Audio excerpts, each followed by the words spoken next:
Hello friends, आपका हमारे channel पुस्तक पर स्वागत है। आप सुन रहे हैं बेताल पच्चीसी की मनोरंजक और रोचक कहानियाँ।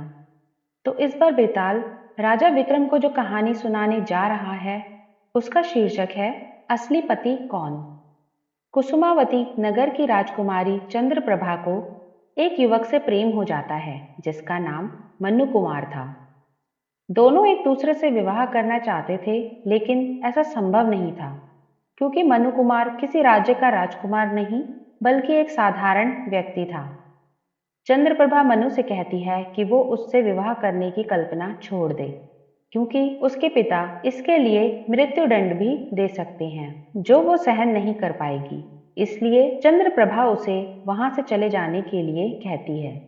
मनु कुमार राजकुमारी की बात मानकर चला जाता है।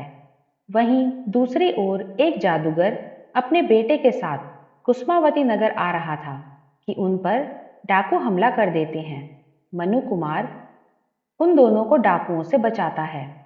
जादूगर अपने प्राण बचाने पर मनु कुमार से अपनी इच्छा का कुछ भी मांगने को कहता है। मनु कुमार जादूगर से कहता है, जादूगर, मैं राजकुमारी चंद्रप्रभा से प्रेम करता हूँ और सदा उसके साथ रहना चाहता हूँ। कोई ऐसा चमत्कार कर दीजिए कि कोई मुझे पहचान न सके। यह सुनकर जादूगर उसे एक अंगूठी देता है जिसे मनु अपने दाएं हाथ की उंगली में डालते ही लड़की बन जाता है और उसी अंगूठी को बाएं हाथ की उंगली में डालने से वापस से मनु कुमार बन जाता है। ऐसी चमत्कारी अंगूठी पाकर मनु बहुत खुश हो जाता है। जादूगर, उसका लड़का और मनु लड़की के रूप में राजा के पास जाते हैं। जादूगर एक ब्राह्मण का भेष धारण करता है और राजा को कहता है कि मेरा नाम मूलदेव है और मेरे बेटे का नाम शशि है और ये कन्या मेरे बेटे की होने वाली पत्नी है। राजा उनसे उनके आने का कारण पूछता है तो जादूगर उन्हें कहता है कि मैं और मेरा बेटा तीर्थ यात्रा पर जा रहे हैं, तब तक आप मनु कुमारी को अपने राजमहल में रख लीजिए। राजा मनु कुमारी को राजकुमारी चंद्रप्रभा की सहेली बनाकर राजमहल में रख लेते हैं। मनु मौका मिलते ही राजकुमारी को सारी बात बता देता है। कई दिन ऐसे ही बीत जाते हैं। दोनों एक दूसरे के साथ समय बिताने लगते हैं, परंतु मंत्री का पुत्र मनु कुमारी को देखते ही उससे प्रेम करने लगता है और उससे विवाह का प्रस्ताव रख देता है। मनु उसे मना कर देती है तो वो जिद में आकर भोजन त्याग देता है। मंत्री अपने बेटे की ऐसी स्थिति देख नहीं पाता और इस बारे में राजा को आकर बताता है।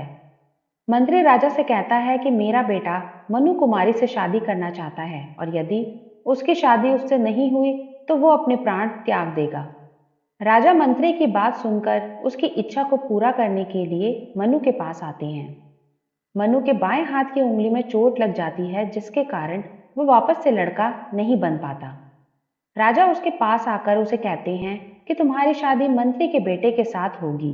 यह सुनकर मनु उन्हें ऐसा करने से मना करता है, लेकिन राजा उसे राज्य आज्ञा कहकर उसकी शादी मंत्री के बेटे के साथ कर देते हैं। मनु की शादी का पता लगते ही जादूगर और उसका बेटा वापस आते हैं और राजा को मनु की शादी मंत्री के बेटे के साथ करने की सजा देने लगते हैं। जादूगर अपनी जादू की शक्ति से सिंहासन सहित राजा को हवा में उड़ा देता है। राजा बहुत डर जाता है और जादूगर को कहता है कि वो अपनी बेटी की शादी उसके पुत्र के साथ कर देगा। जादूगर लालच में आ जाता है और राजा की बात को मान लेता है। वहीं मंत्री का पुत्र मनु को यह सारी बात आकर बताता है तो मनु को क्रोध आ जाता है। मनु अपनी अंगूठी निकालता है और जबरदस्ती उसे बाएं हाथ की उंगली में डाल लेता है।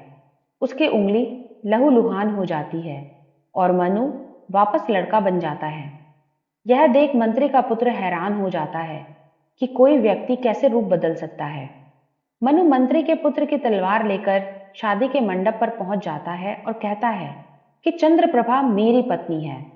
इतनी कहानी सुनाकर बेताल राजा विक्रम से पूछता है, राजन, अब बता, चंद्रप्रभा किसकी पत्नी है? उस मनु कुमार की जिसके साथ वो राजमहल में इतने दिनों तक सुख से रही, या फिर शशि की जिसके साथ उसका विवाह हो रहा है? इस पर राजा विक्रम कहते हैं, मनु कुमार चंद्रप्रभा से प्रेम तो करता था, लेकिन उसका चंद्रप्रभा से कभी विवाह नहीं हुआ। उसका विवाह विधि विधान के साथ शशि के साथ हो रहा है, इसलिए शशि और चंद्रप्रभा का विवाह होगा और चंद्रप्रभा शशि की पत्नी कहलाएगी। इतना सुनते ही बेताल कहता है, राजन तूने सही कहा, लेकिन तू भूल गया, मैंने तुझे कहा था। तू बोला और मैं चला। और इतना कहकर बेताल फिर से पेड़ पर जाकर लटक जाता है और राजा विक्रम उसे पकड़ने के लिए उसके पीछे पीछे दौड़ने लगते हैं। तो आज की कहानी यही समाप्त होती है। यदि आपको हमारी कहानियां पसंद आ रही हैं तो हमारे चैनल को सब्सक्राइब जरूर करें और ऐसी ही बेहतरीन कहानियों के लिए हमारे चैनल के साथ बने रहें। Thank you.